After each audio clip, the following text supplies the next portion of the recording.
Without wasting much time, Amen. Come on, give him Revelations and Mysteries room welcome. So we welcome you. Come on.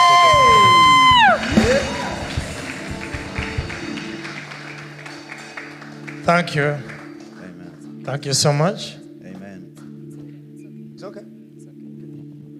God bless you. Thank you. Thank you so much, man of God. I love your pastor. Is a very great man of God. Let us put our hands together for him and his before. Amen. So I'm going to share something very important. Jeremiah chapter 1 verse number 5. I'm going to teach you about something very important. And your life will be blessed. I want you to ask yourself these questions. These are the most important questions in life. If you've never asked yourself this question, you may not be living a life. You are just existing, eating food and visiting the washroom and coming to church to pray and then go back. Your life is not moving anywhere. If you've not asked yourself these important questions. These are very important questions that every person who is wise must ask themselves. Who am I? Where am I? Why am I here? What am I doing? Where am I going? What did God call me to do? The intent of God is not for man to die. Because this is how God wanted us to live this earth. God wanted us that when you're tired, you ascend. For example, if you're tired of this place, you move out. If you're tired of Kamoja, you shift to Ntinda. If you're tired of Ntinda, you shift to Chaliwajala. If you're tired of Chaliwajala, you shift to Ugolobi. So the original intent of God before the fall of man was that if you're tired, you ascend. Because gravity is not mentioned in Genesis number 1. You will not find a force of gravity there. So it was appointed that when you are tired of staying here, you ascend. And if you wish like you were regretting, you come back. That's how God wanted it. But we frustrated that. And there are consequences to that which we are bearing now. Or it was also appointed that probably because there is a fall, you stay until Jesus comes and picks you. Because death has never been a means that God uses to evacuate you from your body. God has never used death. God does not borrow equipment from the devil's toolbox. The thief comes not except to steal, kill, and destroy. But I am come that they may have life abundantly. So you all know that death is the opposite of life. And Jesus says, I am the way, the truth, and the life. He has never been death. So death has never been in the plan of God as a means to evacuate you for heaven. God wanted that if you are wanted, you go. God's plan is for men to go. And how do we know that? There's a man who walked with God until he was no more. And he went. There's another man who was evacuated with angelic beings in the form of chariots of fire. There is another one who didn't die. They killed him. They just killed him. They buried him. After 3 days, he came back. And then he ascended and went. He didn't die. They killed him on the cross. They nailed him there. He didn't die. He didn't die. They killed him. So as they killed him, he came back and he walked for 40 days. And then he was tired. And he called them and he went. The way you go from Equatorial and you go back, you can go from the earth and go back. So God has never wanted man to die. In 2010, April, the last week of April, I don't remember the date because I have kept arguing whether it was May first week or last week of April. Either the last week of April or the first week of May in 2010. I was evacuated from my body and I went to heaven. And then I stood before Jesus. And Jesus asked me a question. What are you doing? And I began to explain to him what I was doing. I was standing before Jesus physically. He was there and I was here. It was not a dream. I don't dream. Have you ever heard me say dream? Have you ever had anybody who has been me for 20 years and I've ever told you that I dreamed? My dreams are not accurate. So I don't speak them. There is nobody whom I can tell a dream. Because when I dream when you're coming, you go instead. When I dream when you have gotten a job, you don't get it. My dreams are not accurate. I dream wrong things. So I'm not proud of my dreams. So nobody, not even my brother whom I grew up with, has ever had me say, I dreamt. I spoke my dreams before I got saved. After getting born again, I don't say my dreams because God does not speak to me through dreams. He doesn't. And when I hear people saying, I dreamt and it came to pass, I admire them. Me, I don't dream. No one will ever tell you that Sarah told me dreamt. I don't dream. And when I dream when Jimmy has won the election, he loses it. So I don't want dreams. So I went and stood before God. And if you checked me, I was dead. Because when I was leaving my body, I saw the body. And I left it. And I saw the city. So it means that it was a spiritual physical encounter. Because I saw the buildings. And I thought I was dead. And I stood before God. And then he told me that, he asked me, what did I call you to do? Then I began to explain what I was doing. Then he said, but what did I call you to do? But what did I call you to do? Meaning that what I was doing is not what he had told me to do. And then he said that if I was to call you from the earth today, that's when I knew that I was not dead. I knew that now it's an encounter that I'm having. But at first I thought I was dead. It was 2010. So I knew I was dead. And then he told me, if I were to call you today, then I knew, okay, I'm not dead. And then according to whatever he spoke to me, which you don't need to hear, you only need to hear what I told you. You are not, how old are you? Which year were you born? Stand up. Which year were you born in? Sorry? 1990? 90? Okay. That is how many years? That's about 33 years, not so? Around that. Okay. Now, do you realize that before your mother was born, you and God met? Jeremiah 1:5 says, I knew you before you were born. Before you came out of your mother's womb, I sanctified you. And I appointed you a prophet. I appointed you an apostle. I appointed you an intercessor. I appointed you a president. I appointed you a church financer. I appointed you a worshiper before you were born. Okay. Do you agree with me that God created the world in 6 days? And after 6 days, there was no creation. Do you agree with me? Do you agree with me? So if you agree with me that God created the world in 6 days, you are agreeing with me that you and Adam were created on the same day. Adam, Eve, Isaiah, Jeremiah, Brother Paul, and you were created on the same day. But you manifested on this planet in different years. You are coming 2,050 years after Brother Paul. But you were created on the same day. How do we know that? And God said, let us make man in our own image and let them have dominion. He doesn't say, let him. Because he knew we are many. He created about 20 billion people on the same day in Adam. And then Eve came out. You all know that God did not create Adam and Eve. You all know that. Check your Bible. God did not create Adam and Eve. The Bible says he created man. Female and male created he them. And then they manifested Adam. They manifested Eve. They manifested Cain. There you came out. So, when God created man in Genesis number 1, we don't see man until Genesis number 2. And there is a length of time between number 1 and number 2. Probably 40 years. Probably 3 hours. Probably 1 day. We can't tell. But there is time. So, God created man and spoke to him. He spoke to man before man manifested. He spoke to man. But I'm trying to convince you that before you came on earth, you were in another realm.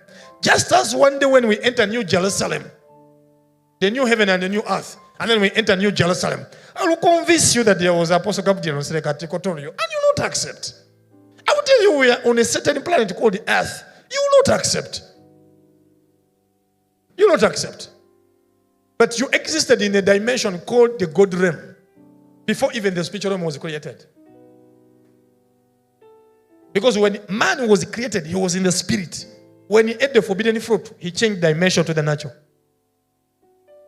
He was in the spirit. He was a living soul. He was not flesh and blood with life. And the moment he ate the forbidden fruit, he changed dimension to the natural. So now he needs to worship and fast and pray to enter the spirit. Where he was while he was eating. That's why we say he died. Because the flesh is death. The moment he ate the fruit, he switched dimension to the natural. And now we pray, we fast, we meditate to go back to where we were when we are even eating. That's how we fail. Because if you're falling, it means you have somewhere to land. From grammar, if something is falling, it lands somewhere. So we fell from the spirit and landed here in the natural. That's why you bathe. Adam was not bathing. Adam was not ironing shirt. Adam was not shaving beard. There were no gillets. There were no shavers. Adam was not brushing teeth. And yet his teeth were cleaner than yours. He was in a dimension that was incorruptible. And we are in a dimension of corruption. Corruption means change color, lose size, shrink, put on weight, and lose weight, and use Vaseline. That's corruption. Eve was more beautiful than anyone else without Vaseline and lipstick. He never used lipstick, but he was more beautiful. But we fail in this corruption. That's why we say we fail. It's called the fall of man. When you fall, you have to land. We landed here. Where there is pain, where there is sickness, where there is a belt, you need to fasten a belt. You put on stockings, they smell. You have to polish your shoes. You have to brush teeth. You have to make money. You struggle to make ends meet. If you don't get money, you don't eat. So we came here. We came here. You feel pain, you scratch yourself. There's no Adam scratched himself before Genesis number 3. He never scratched himself. That body which he had died and he began bathing and he was thinking he needs perfume. But before he fell and landed where we are, because we landed here, this is where we are now, you are going to wash that shirt tomorrow. You never needed to wash it because your cells were not dying. If God is going to say, well done, good and faithful servant, well done, what have you done? What have you done? So when I had that encounter and I came back here, I began to teach what we call life by design. Jeremiah 1:5. God said, I knew you before you were born. And I called you to do something. What did God call you to do? Because God is never going to reward you for doing something that he never called you to do. I left home and I told Joel, cook food. Jonathan, mop the house. Elisha, wash the utensils. I come back when all of them are mopping the house. It's clean beyond recognition, but there is no food.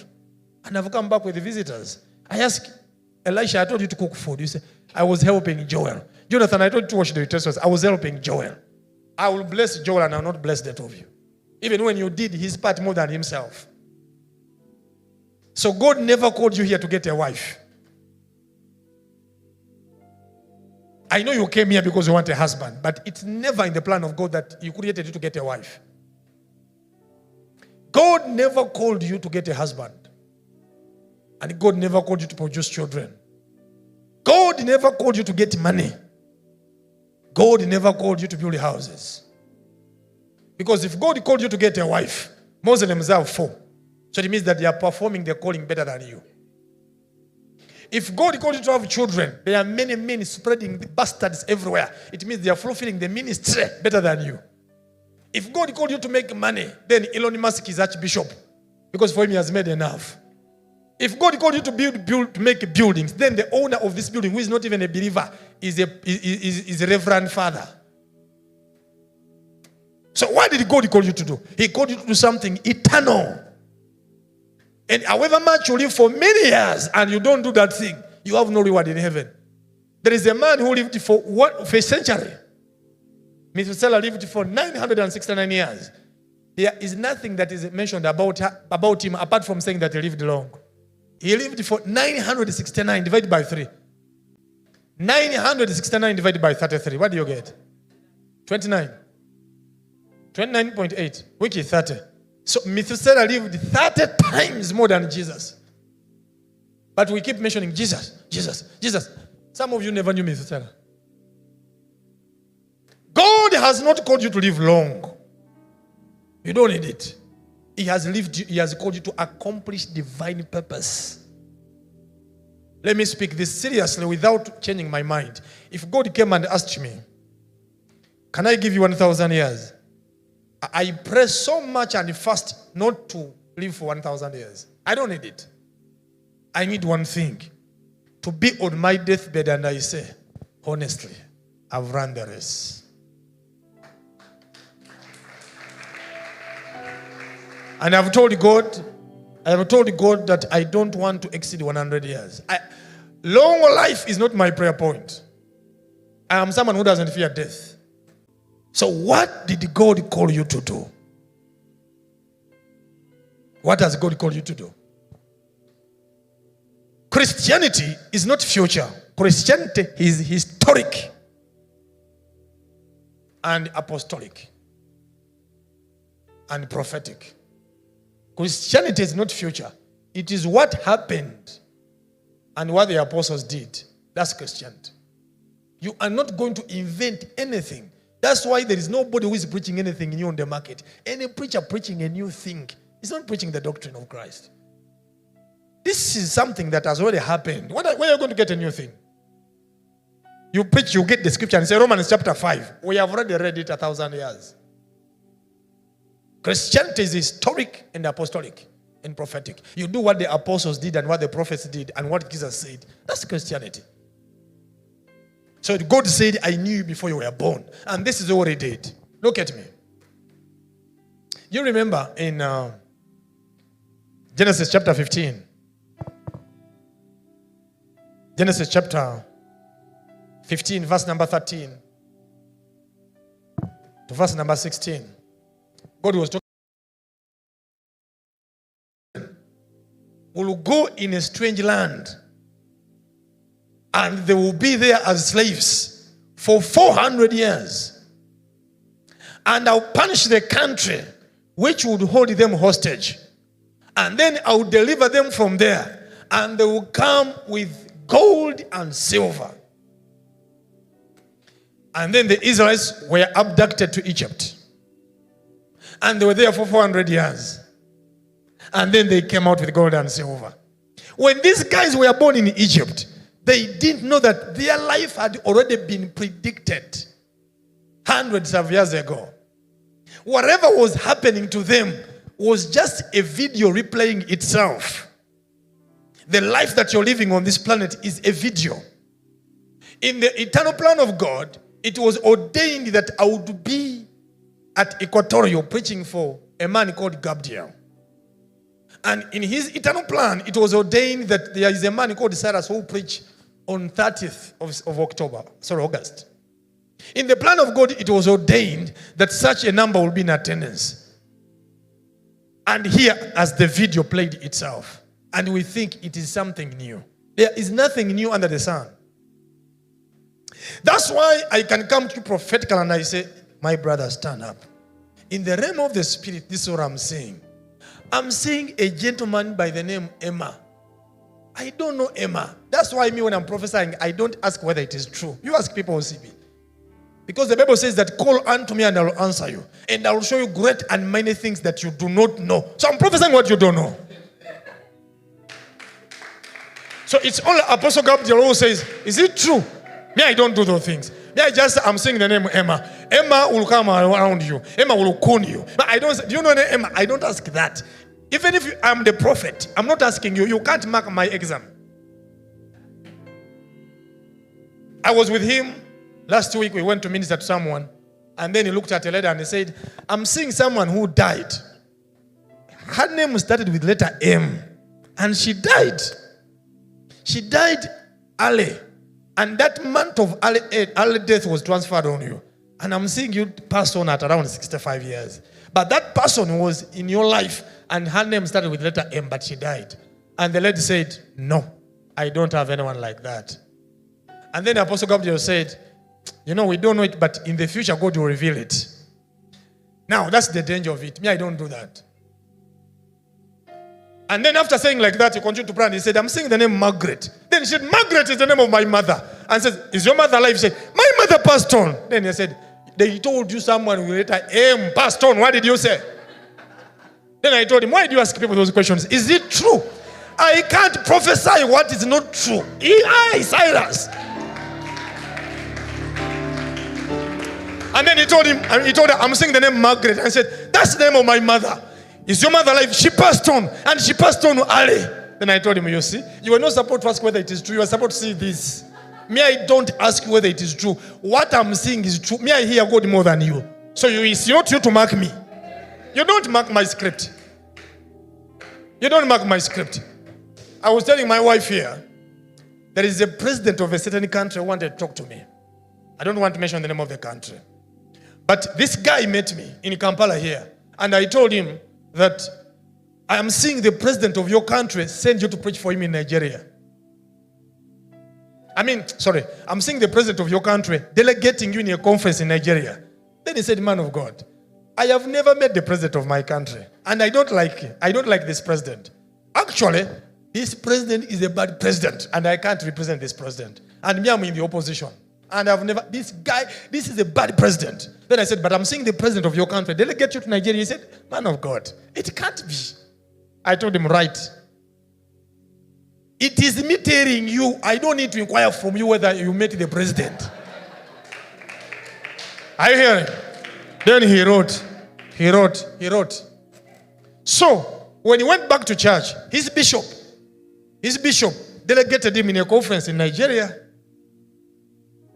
So they went to Nigeria to represent his bishop, and he preached, and he came back. And after 5 years, his bishop became the president of that country.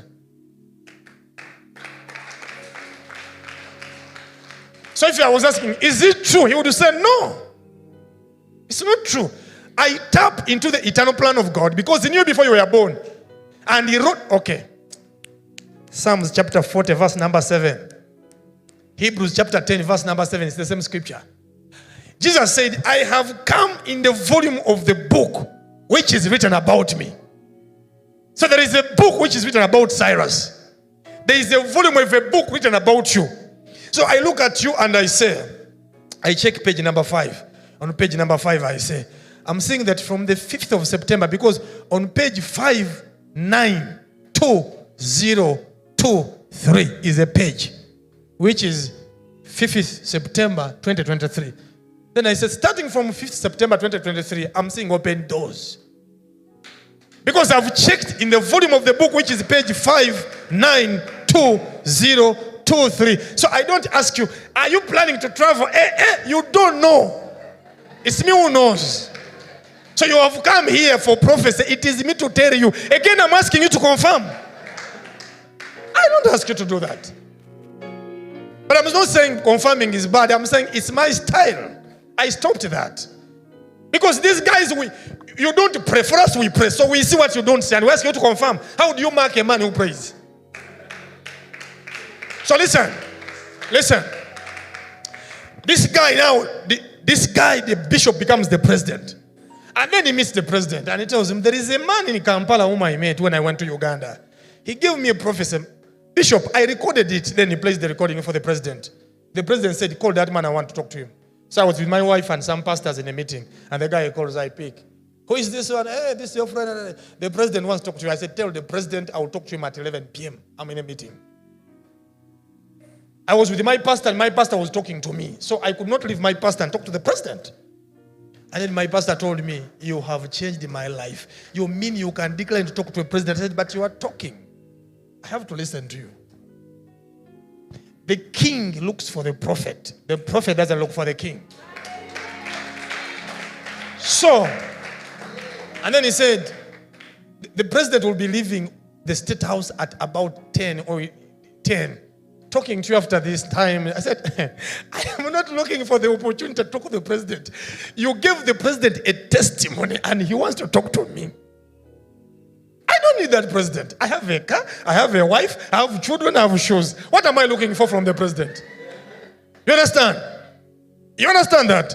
And now we were 9 pastors there. They said, what? You mean you are not going to talk to the president? I said, no, I will talk to the president, but I'm in a meeting. If I wanted to talk to the president and he was in a meeting, he would not accept. I am not also accepting. It's not pride. It's not arrogance. I am in a meeting. Praise God. So now, this guy whom I prophesied to that the president of your country will send you to Nigeria. He sent him to Nigeria before he became a president. But in the eternal plan of God, I opened the book about that president and I saw him as a president. So I don't ask, is it true? He will say no.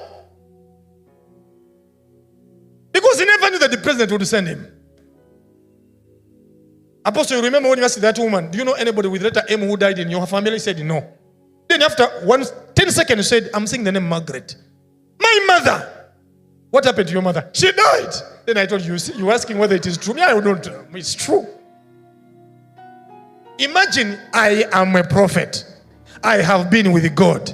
You were a waitress. You've been in the restaurant. And then we come and you begin to tell me whether it is true. No.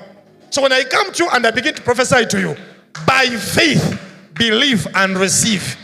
Because I've heard God.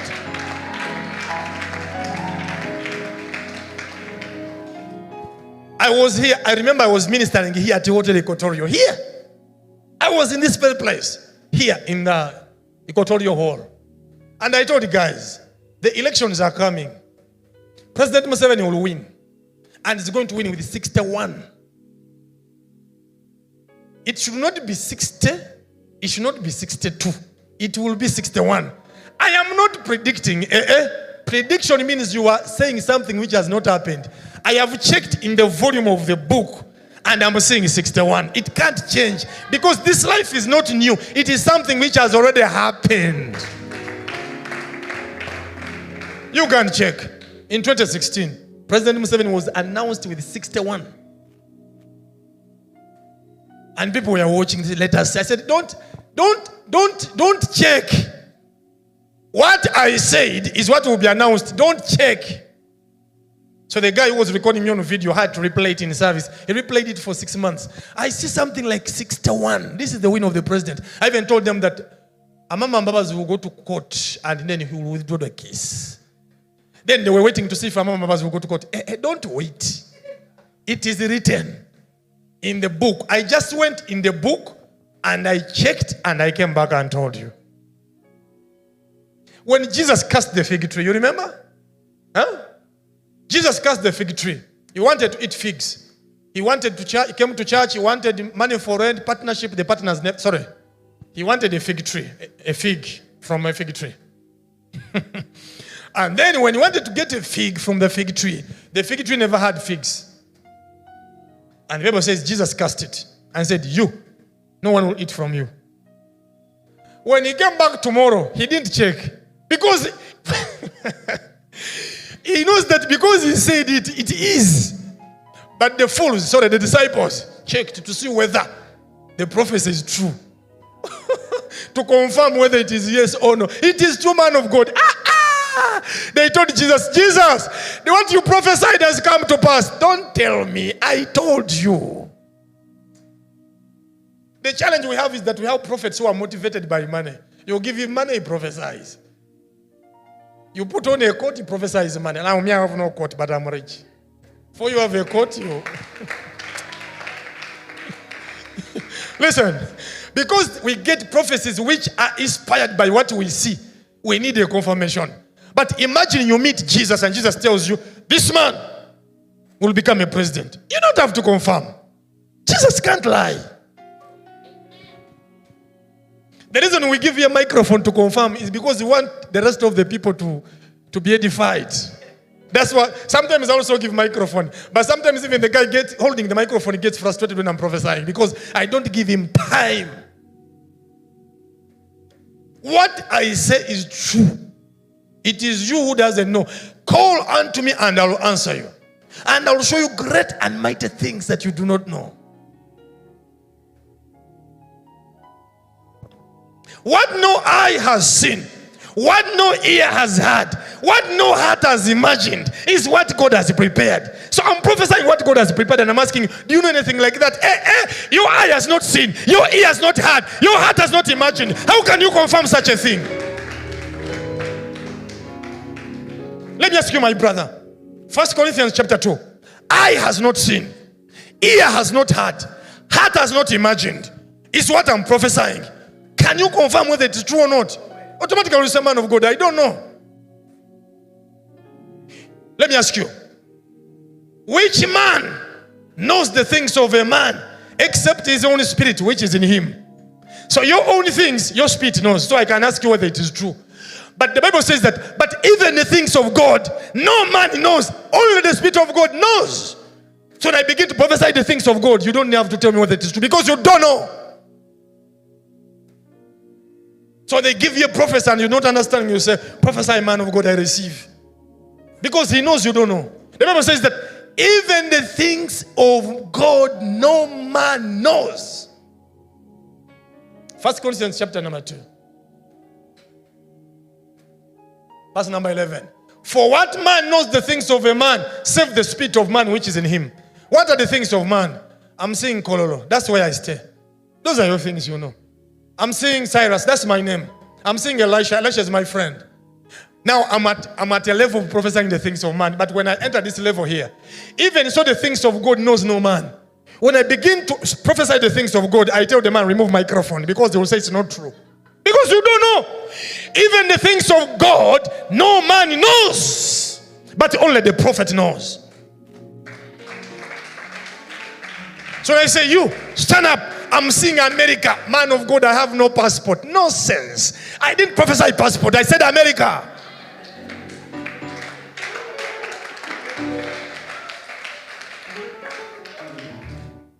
God knows you. He knows your future. He knows you 2025. He knows September 2029. He knows August 2035. He knows everything. So what the prophet does, he goes in the volume of the book. Hebrews chapter 10 verse number 7, Psalms 40 number 7. He goes in the volume of the book and he opens and lands on page this. Then he says, in the realm of the spirit, I'm seeing two children. Man of God, I'm barren. Nonsense. I didn't say you're barren. I'm saying children. Who told you you're barren? You're not barren. Then I say, I don't know, but I'm seeing a car. I'm a man of God, I have no driving permit. I am not prophesying about driving permit. I said I'm seeing a car. Just to receive. Then I say, when I ask you, I'm seeing a Benz. I'm man of God, I don't know. I'm don't know. When they ask you, I'm seeing a Benz, you say, that's the car you want.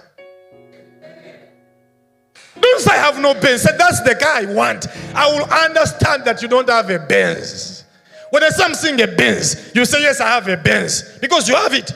If you don't have it, you say, it's not true. No, you say, that's the car I want to buy. Because I have tapped into the eternal plan of God, and I'm telling you things you don't know. Then said I, see, I come in the volume of the book, which is written of me. There is a volume of a book. God knew that there is a woman who will give birth to a child, and will name that child CYRUS, and that guy will be a preacher. Now let me say something. I don't know. Let me keep it. Because to look an insult. Let me say it. Without your mother, you would be here. What have I said? Without your mother, you would still come here. Because you and your mother and your grandmother and your children were created on the same day with Adam. I know you don't believe. Let me take you back. Let me take you back. We don't need to read the Bible on this one. Let us go back to P1 SST. Good evening, class. In how many days did God create the world? Did he create anything after 6 days? Why do you think you were created 40 years ago? You were created with Adam, Eve, and Noah. You are ancient. Say, I am ancient. But in the realm of manifestation, you came thousands of years after. You are 6,000 years younger than Adam. In the realm of manifestation. In the realm of flesh. But in the spirit. Someone asked me a question. Asked me, which person do you want to see in the Bible? Which biblical character do you want to see? I said, in the Old Testament, I want 3 men. I want to see Adam. If I go to heaven and say, God, where is Adam? Before you greet me, I want Adam. I want to see Adam. I want to see Adam. I want to see Moses. I want to see Elijah. Those 3 guys. A man got a stick and parted water in a sea, and people walked. People were hungry, and he commanded chips, chicken, pizza, juice to rain from above, and many ate. Such a man, I want to see him. Elijah never saw this, teleported. Those 3 guys, I need them. I want those guys. I want to see them. In the New Testament, these are the characters I want to see. I want to see Judas. I want to get an opportunity and I see. But God, where is Judas? You sold the gold for how much money? I want to have time with him and Judas, tell me, what did you really want?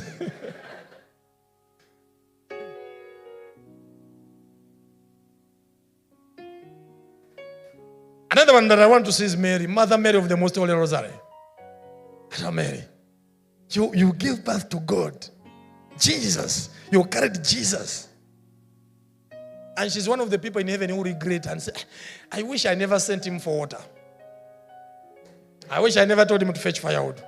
Because for him, he thought that he's a son of God, he's a good guy, a prophet, whom God calls this. You know that this guy is actually God himself. Jesus was God himself. No Jesus, no God. What have I said? But man of God, you want the real God. He's the real God. Because me, I don't want God. I want Jesus. And once I have Jesus, I have God. That's all.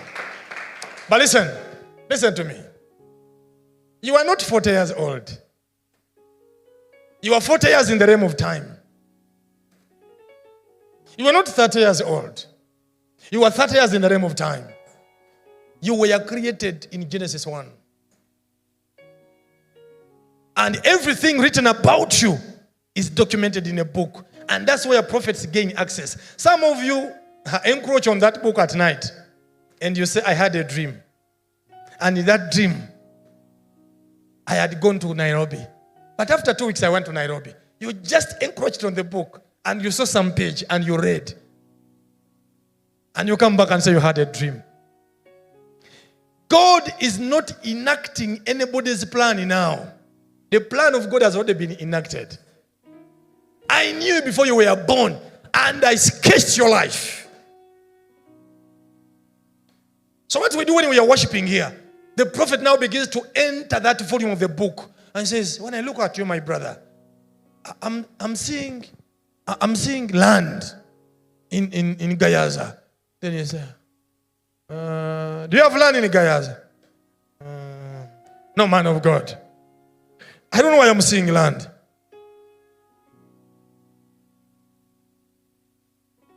You prophesy to me anything I don't know, you'll say I will respond. Just know he has seen it and you don't see it.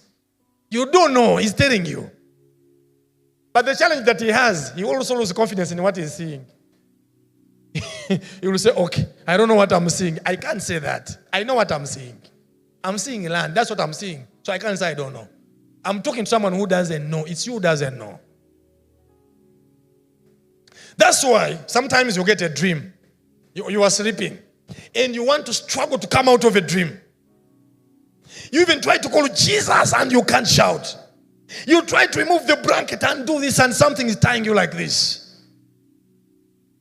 Your spirit wants to explore certain dimensions, but your flesh is holding your spirit captive. No, you have a diploma. No, you're a secretary. You earn 450K per month. No, your boyfriend has a certificate. No, you have a shop. You sell a mobile money shop. That's where you are. No, you rent in 2 rooms. You want to explode in immortality and switch on.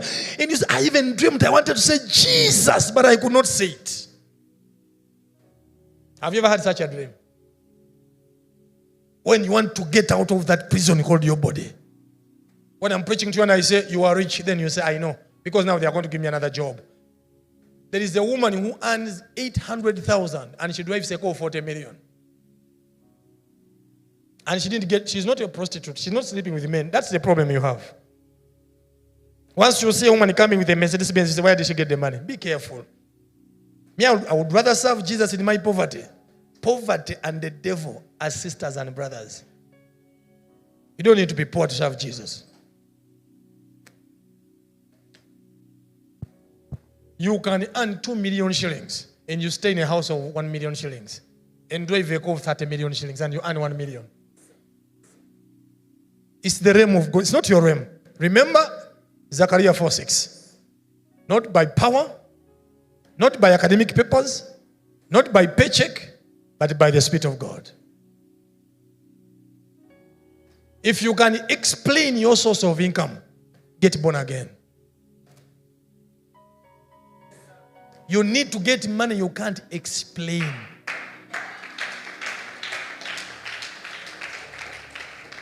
There is a day, when they locked down this country and there was no business, there was nothing.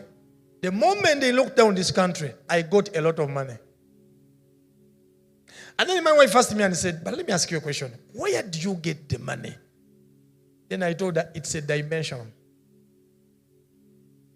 It's not how, we don't explain. It's not a realm of reasoning. It's an infinite realm. Because during lockdown, I was buying property. I was spending money. Actually, during lockdown, I was 72 kilograms. When they opened the country, I lost weight and I lost money. When they told us, sit home, don't work. When they said, don't work, I made a lot of money when I'm not working. Where does it come from? Don't explain. It's called infinite wisdom. But we speak the wisdom of God in a mystic secret. Even the hidden wisdom of God, which none of the rulers of this world knew. For had they known, they would not have crucified Jesus Christ, the hope of glory. 1 Corinthians 2:7. It's a secret. Explain. Words cannot explain. How many alphabets do we have? How many are they? A, B, C, D, F, G. How many are they? 26. I would explain, but the words which I want you to explain have letters which are not found in the alphabet. So how can I pronounce those words? Because I would say business, but the word business has B-U-S, which are found in the alphabet. But the letter, these ones have letters which are not found in the alphabet, because alphabet is corruption. And this is a realm that is incorruptible. You are born again, not of a corruptible seed, but of an incorruptible seed by the word of God that lives and abides forever. You can't explain.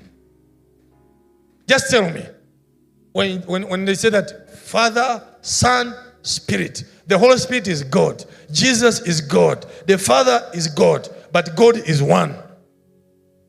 Can a professor explain that? So it's not, we don't explain, we get stuck. But if they push us and force us to explain, we just say brandele brakata. That's the explanation. Then you ask him, what have I said? And I say, elithro. Then you say, what are you meaning? Then I say, rabababababababababababa. That's the explanation. because we can't explain. May God give you success you can't explain. I said, may God give you success you can't explain. Do you realize that when I made that prayer, that may God give you success you can't explain, some people thought I'm saying it because I'm taking water, and they never received, and they are waiting for a prayer moment, which is not there. You see how you miss out on God. The man on the microphone whom God is using is not using you, he's using me. And I'm saying, may God give you a miracle you can't explain. And you say, because he's taking water, he wants us to say amen. You've just missed it. There is a heritage for every Christian. Whoever says I receive, receives. And whoever smiles and looks at me does not receive anything. Because there's nothing I can give. I am just a microphone. So what comes out of me is for you to take. And don't play with it. You ask, my wife will tell you, every time I go back home, I listen to my sermons. There is no preacher I listen to more than myself. I have all my sermons on my phone. I listen to them. And sometimes when we are sleeping, I put it on top of the bed. And I ask her, should I reduce the volume? Oh, it's okay. Then I shout, you win every day. Then I said, But I'm done preaching. I'm the best preacher.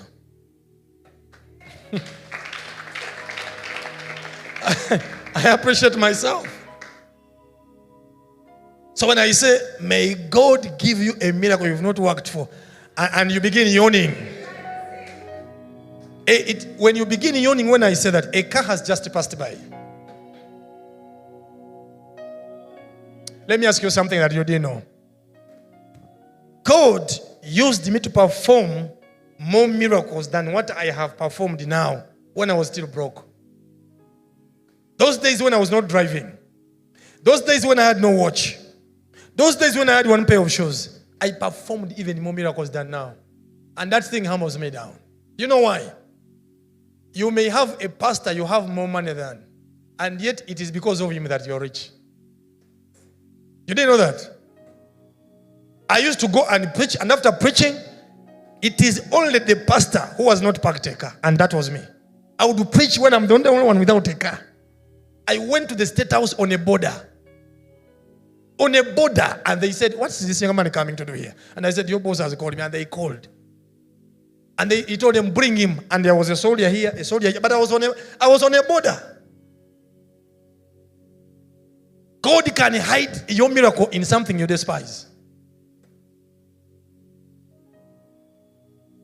I could not afford good shoes. I could not afford good clothes. I am tired of good clothes. That's why I put on like this, because I put on very good clothes and I'm tired of them.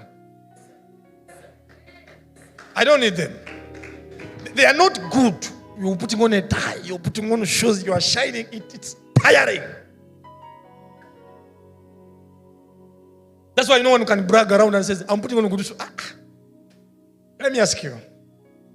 Let me tell you this. If you come to my house and steal one of my suits, it may take, there are suits of over 1 million shillings that I don't put on for 2 years. For 2 years I've not put it on, but it's over 2 million shillings. It's over 1 million shillings. But because I thought it makes someone anointed, it doesn't. This is okay.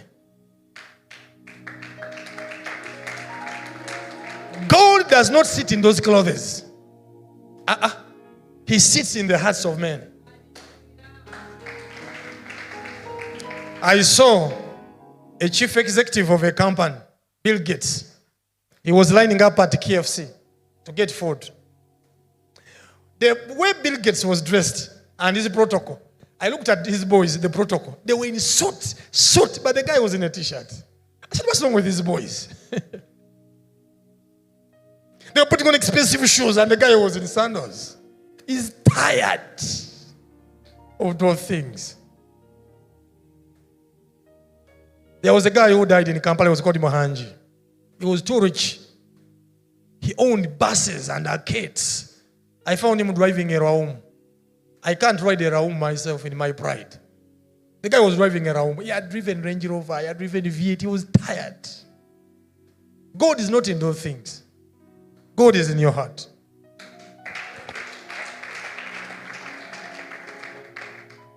But don't be shabby. Put on suits and put on very good shoes. Have you heard? But I'm saying God is not in those things. He's not. You will put on those things and you get tired. Haven't you ever seen men who have built houses? The guy builds a house like a hotel. But after that he says, "We need to go out." I thought you had a good house. And then he goes and rents a hotel with a bed which is not better than his bed. You will never get satisfied with things. So you have a call of God upon your life. Run the race. Run the race. Come here, listen to the word of God, get transformed, yearn for the prophetic, receive it and walk in it. Run the race. Run the race. Let me ask you a question. Who are you? What are you doing for God? Will God say, "Well done, good and faithful servant"? You must find something to do. You may be on this microphone. You may be on that camera. You may be in the choir. You may be preaching. You may be a partner. And that's the most important department in any ministry. Me, I'm not looking for people to join the pastoral team of our ministry. I'm not looking for people to join the ushering. I'm looking for people who bring money. I'm open. Because that's very important to advance the kingdom. To advance the kingdom, we need to showcase the gospel. And the world has put a policy that no money, no life. If you don't have money, you can't go to radio. You don't have money, you cannot pay for this hall. You don't have money, even the word of God, you buy it with the money. You have to get... This Bible here, this is 300,000. This Bible is expensive. You even get money and buy the word of God. That's how this corrupt system has spoiled everything. That's why the Bible calls it a master. Mammon. Money is evil. And to make it righteous, you have to remove part of it and give it to God. And the rest remains righteous. Praise the Lord Jesus Christ. I said praise the Lord. Do you want to stop being a beggar? Find yourself. What did God call you to do? He never called you to sit on that chair every Wednesday. He never called you to lift up your hands and pray every day. There is something you can do. God is going to ask you, what did I call you to do? When you go to heaven, He will ask you, what did I call you to do? And He's going to bless you there based on what you did. Imagine the pain of living on this planet without fulfilling your calling.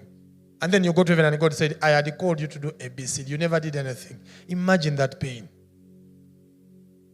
Look at me. Look at me, everyone. You think you were born to go to school and then get a job and then make money and then you find a man and he marries you and then you produce 5 children and then you build a retirement home and then you go back to Nakasongola and then you die. Is that life? Life is not as brief as that. Let me ask you. You mean you were born to get a job and produce children and die? So brief like that? Life is not as brief as that. There is something more to life than that. Look at your neighbor and tell them there is something more to life than a job and a marriage, than children and a house. There is something more to that. Now, before I pray for you, listen. Are you listening? Listen to me. If you think you were born to go to school and get a job and produce children and then go and die, how are you different from a Muslim? How are you different from... Let's not talk about a witch. A witch's life is not brief like that. A witch is a priest. The woman goes in the forest for 2 weeks and cuts herself with a razor blade. She's living real life, serving a spirit. Every man is created to serve a spirit, and you choose which spirit you're going to serve. That's how you're supposed to live your life. You are supposed to live your life as a platform of spirits expressing themselves. Like right now as I talk, a spirit is expressing himself using me. There is a spirit expressing. Right now you're here, listen to the words that I speak to you because they are life and they are spirit. John chapter 6 verse number 63. There is a spirit that is talking right now using me, and that's the Spirit of God. And as I stretch my hands, there are spirits deployed. Angelic beings are deployed because I'm here. We are created as platform of spirits. And before you wake up in the morning, you make money, you come back home, you eat food, you sleep, you wake up in the morning when you're pregnant, you produce another child, then you come back, but you're aging. Look at you, you are aging. And even the day you come to church to worship God, you come to be prayed for to get 20,000 shillings, and then you go back with your 20K, then you sit on a board, and then you go back, then you buy a dress, then you come back, believing God for rent, then they pray for you, get a car rent, then you go back. How are you different from a Muslim? But you can all clearly see that I'm different from a Muslim, because a Muslim is not doing what I'm doing. No Muslim can do what I'm doing. But a Muslim can do what you're doing. You have a mobile money kiosk. Can't he do that? You can serve a spirit beyond a mobile money kiosk. Imagine we come here and we are looking for money. All of us. The reason we are here is financial breakthrough. And we are all here. It means that Hamis Chugunu can come and give us money and says, don't pray, since you have come for money, go. It means that we are praying for things which even Chilumira can give us. Because if we came here for financial liberation, it means that a rich man can come and give all of us 10 million, and then we don't have to come back here next Wednesday because we have received what we wanted. So why are you here? Those are the questions I told you. Who am I? What did God call you to do? Why am I here? Let me tell you, stand up. There is nothing more painful than going to heaven and God told you, I had called you to do this and you never did it. Nothing is more painful than that. You may be seated. Nothing is more painful than that. So what did God call you to do? Identify your calling. Identify your calling. When I told this guy in Kampala that I'm seeing your president send you to Nigeria, I was already downloading the purpose of this bishop that's going to be a president. Before he even became a president, I never knew him. Actually, when I was prophesying, I thought it is actually the current president. So it is the plan of God for your life. And you have come here, you believe in God for a wig. You want a wig on your head. Can you imagine we are preaching to people who want wigs? There's a man I told, you man, it was from the village. If Jesus appeared to you today and asked you what you want, what would you say? He said, 1 million. Said, if I see Jesus now, I will tell him, give me 1 million.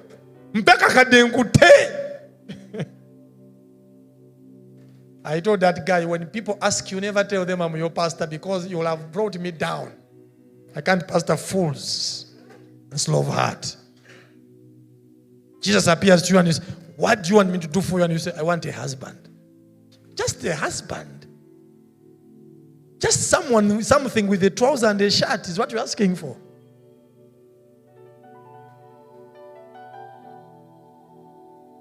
Do you know that if Jesus came to this hall and we all saw him, there is someone who will ask for rent. Another one will ask for a car. Another one will ask for a job. Jesus has appeared like this and you're asking for a job. There's a day we were praying.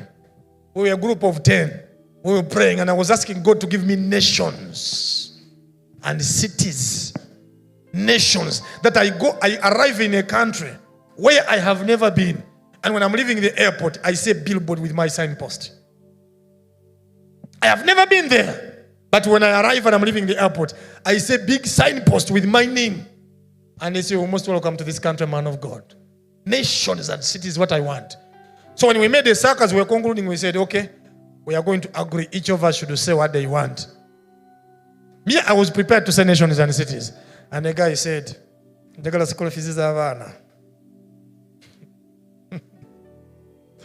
when are we going to say stay Christians to stop being so stupid? I told the people, when we begin to pray, I'm seeing angels in this place. And when angels come, they have come to dispatch miracles. What do you want? I felt disappointed that someone is asking for 700,000 when angelic beings are dispatched in a place. Why don't you say that we may buy this building? Sorry. Why don't you say something important? Omukazi yangamba mutabani we bale kujja kutusabira ne mugamba mama oyagala mukama akole ki simbali njagala mukama atuwe emitwalo 8. Those are the people we are praying for. And me, if those people, if such a person is a member of our church where I'm the pastor, I tell them to bagamba nze pastor o. Kwanza sobola kusoma muntu agala mitwalo 8. Njagala bantu bagala bibuga ogambe mukama mpe ekibuga kya Kampala. Lift up your right hand and say, Kampala is mine. Speak as if you have energy. Say, Kampala is mine. Uganda is mine. East Africa is mine. Africa is mine. The nations of the world belong to me. In Jesus' name. Shout a living amen. Listen. You have an entire clan in your place where you come from. And no one has a passport. The richest person there has a motorcycle which is old. It's always breaking down. But you can go back with a Mercedes-Benz.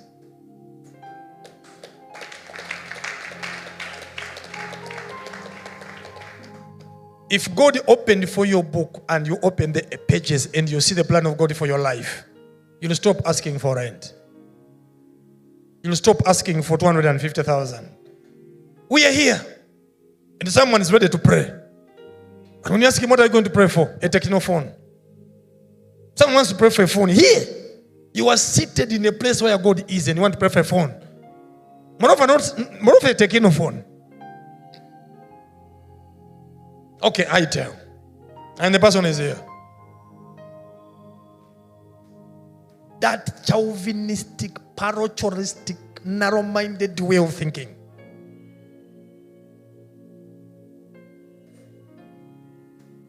Let me ask you something. In 2006, I don't remember the month, I went to heaven. It was 6 a.m. in the morning. I was in a certain place. I remember the name of the village. I'd gone there to there's a preacher they invited and he told me to go and interpret for him. So I traveled to interpret, not to preach, but to interpret someone. I was ushering some man of God. I was still young. And it was 2006 at 6 a.m. in the morning. The Lord picked me and I went to heaven. And when I was there, the saints were there. Abraham, Isaac, Elijah, Moses, Brother Paul, Elijah, Peter, they were there. Mary, maybe Adam. I didn't say Adam. Angels, they were there. And Jesus laid hands on me like this. And he said, today I commission you and I send you. Now, a man who has been called with such a rank cannot pray to get a phone. So I'm not going to pray for anybody to get a phone. With that oil on my head, I want to pray for something that when you get it, it changes your nature.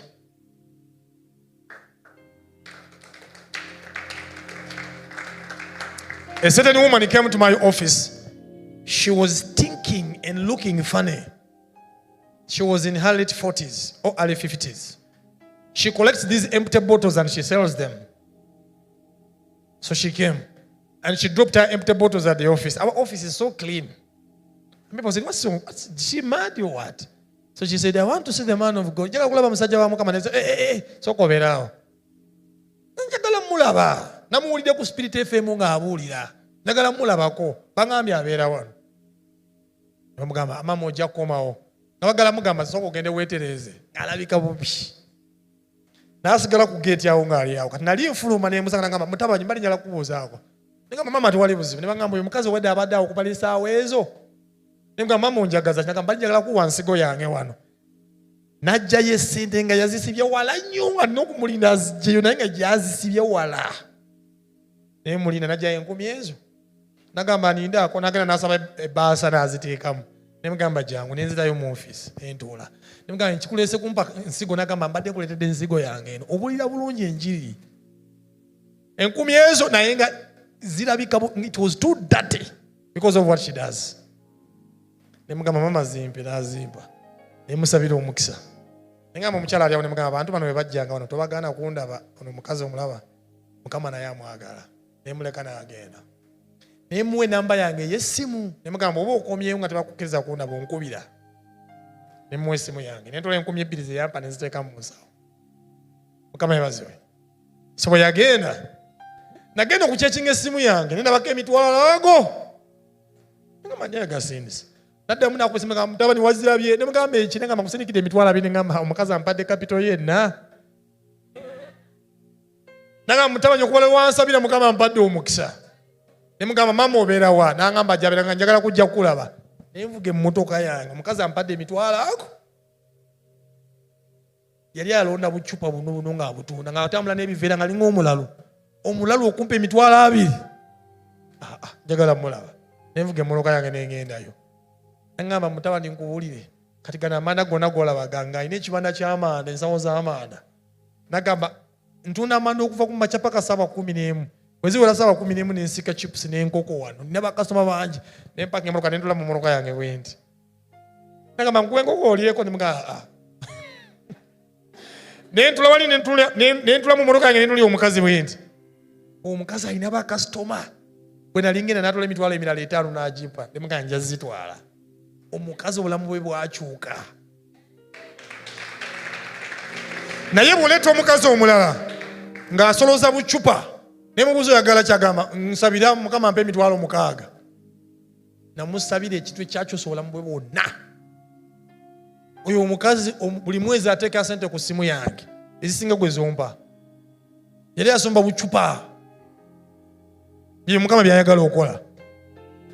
Amatu bye gatawulirangako, amaaso bye gatalabangako, byogenda ogamba it is not true man of God, ebyo byayagala okukola. Byagala okukola. There are people that God has called to make a lot of money in the church, a lot of money, that for them they will be financing the church. That even when you get 20 million and give it to the church, you don't remain with less, you remain with more. Listen, there is a lady, when I was still having a fellowship in Equatorio there, in that Equatorio hall, we had a fellowship there, we filled it, they even gave us another hall, we had an overflow, there is a bench, there is a behind hall, we opened it, they even wanted to put a screen in Tropical, we had a very big movement there. But this is what happened. There was a lady, I remember her name, she was called Mary, she was my usher. So this lady was earning 850,000 shillings per month. And one day I preached a very powerful sermon and I challenged people. She got all her salary and she brought it. So she came to my office and she told me, man of God, I'm giving you all of my salary. I said, thank you. I took it. She came another day. She said, man of God, I have brought the salary again. I said, thank you. I took it. She came another time. She called me. I told her where I was. She gave me all her salary. Then I told her, you know what? Next time don't give me your salary. I don't want. She said, no. 850,000 is not taking me anywhere. I can't take this money, man of God. This is not my salary. I told her, no, believe God, but don't give me your salary. Because me, I don't manipulate people's finances. I don't ask, you ask all our church members, nobody can get a call from me asking for money. I told my wife, if I get you asking for money, remove my name from your name.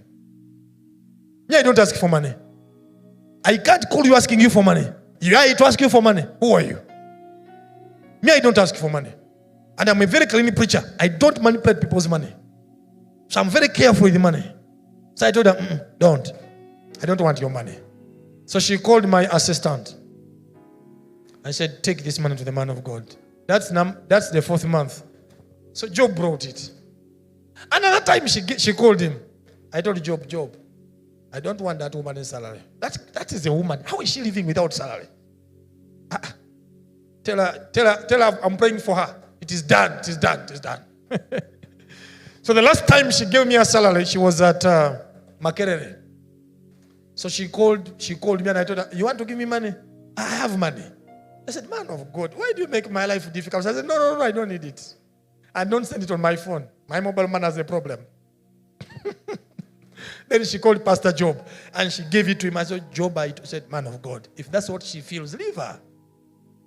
And she gave me the money. So one day I told her, you can bring your husband. She came back with her husband. They came to my office. I said, your wife has been giving me all her salary. Did she tell you? Bonangi, she told me, Mugodi told her, you know me, I'm not born again, but you born again, you sow seeds. Me, I'm not born again, I'm a Catholic. Then I said, your wife has been giving me all her salary. You are not aware? I said, I'm not aware, but I have no problem with it. Me, I love my wife, I'll take care of her. I said, okay, let me pray for both of you. But after prayer, no salary again. Tell her not to bring her salary. I had to report to the husband. Then he said, the husband told me, man of God, let her give you the salary. Yeah, I will take care of her. I was so ashamed to keep taking the salary. I was talking to your man of God recently, some 2 weeks back. He said, there is a lady who gave 500 million to some man of God. He said, I felt pain.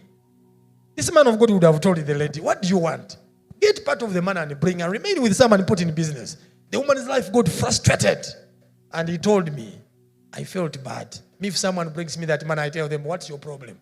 But if they tell me they have 2 billion and they give me 500 million, I take it. But she's telling you she has sold all her belongings and she's giving me 500 million. I will tell her, give me 50 million, go and invest the rest. So the husband told me, man of God, let my wife give you the salary. So I said, okay. They said, man of God, I've brought another one still even today. She gave me 850,000. Then I told her, from today, since you have done that, you will never bring this salary again. Not because I've rejected it, but God has changed your story. So I was at home watching news on NTV with my wife. Then I told her, you see that woman?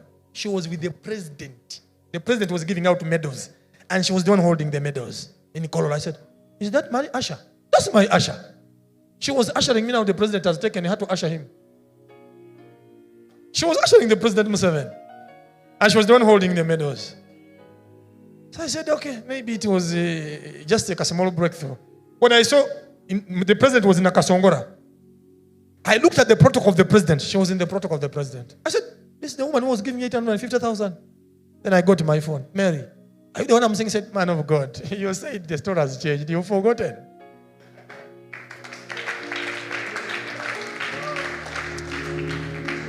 These days when I watch the president and I watch the tent, my usher is in the tent. From 850,000. When she came to see me in office to thank, she came with a very big machine. I said, first wait, let me first move out of the office. I want to see the car. From 850,000. Those are the things we talk about, not rent. You've come here for rent. We want your story to change. You don't need a car. You need something that can give you a car. Stop suffering. Every time I look at this woman, I say, this is my usher. This is my usher. I found a man in Machin here in the court martial. He was in Machin in the court martial. I told him, you, within 8 months, your story has changed. I found him in Machin here. Within 8 months, he was appointed army commander.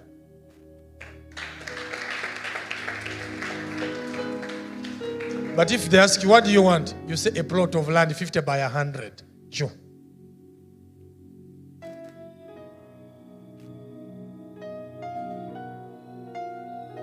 When I was walking on Kampala Street and I saw newspapers, I said,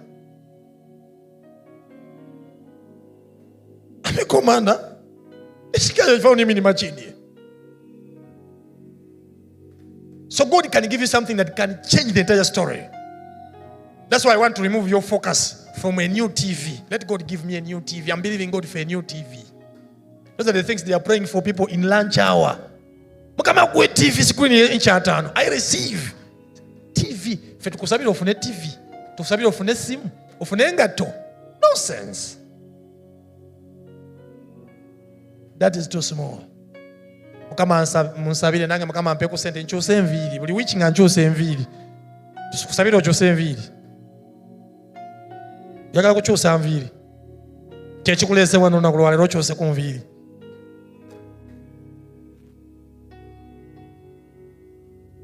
Ffe twali tugenda okuwulya nga tutula ku piki abantu 4. We get a motorcycle and we sit 4. Naye nga tuli ku muliro. Naye nga newotubuuza mukama akolese so agamba mpe engatto. Naye nga nina engatto zange nga zaagwa bwe ziti. Naye nga bamubuuza mukama akoki ngamba mpe ensi. Nga tusaba nsi na bibuga. Nanga tetulina ngatto ng'oyambala saati nga ya 5,000 naye bakubuuza mukama akoki kama mmotoka. Tetusaba mmotoka ffe tusaba bibuga.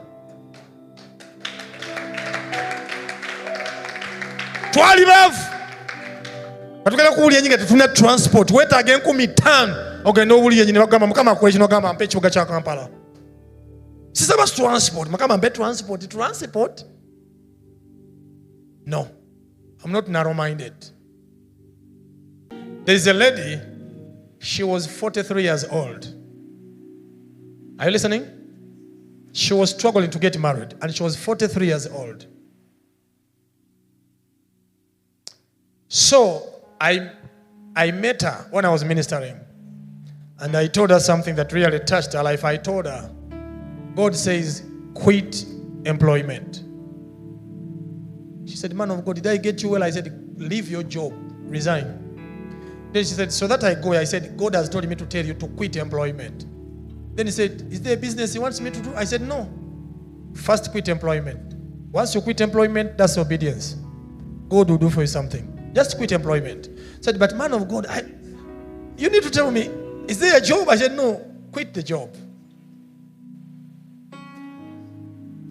So I don't know how she got to get to me. But when I was at church, I saw her come into the office to see me. She said, man of God, did I get you well? This is the job I have. I look after my siblings. I said, God says, quit the job. I don't want people to be unemployed. Did you see me praying for people to get jobs? It means I believe in jobs. She was 43 years old, without a husband. And she had fasted and prayed to get married. She had failed. Her pastor is more prayerful than myself. She had failed to get married. So she told me, man of God, let me obey what God is saying. She was earning 2.7 million shillings gross. She quit the job. And after 2-3 weeks, she comes back and said, so man of God, how am I going to? I said, no, I don't know. But let me pray for you. God, give her grace. So what she did, she got all of her things and she went to her sister's place. And she told her sister, God has told me to quit the job. They said, but be careful with those prophets. So she was at her sister's place. She stayed at her sister's place for some few months. So her sister had a supermarket and told her, we can't be going together. So there was this guy who was coming and buying things from the supermarket who was known to the sister, who was looking for a wife. Praise the Lord. So ask the wife, does your sister have someone? And this guy marries this woman. Amen. My question is, what was the secret to quit the job? When she quit the job, she could not rent. She went and got accommodation with the sister. That's why she got married. She's one of my best partners. She wires me a lot of money. She's richer than her sister. She told me, man of God, ever since you gave me that prophecy, I don't want any prophecy from you. My life totally changed. I don't need anything from you now. I just have to bless that ministry so that you can also bless another woman. How do you connect the two? That to get married, you leave the job. How do you connect those two? It's a secret. It's a mystery. There are some people here that whatever business they try fails. And they are telling you, winners never quit. Winners never quit. Never quit, never surrender. Sometimes you need to quit. Then you win. Those are the things that I'm going to be prophesying to some of you. There are many billionaires here. Many. Many.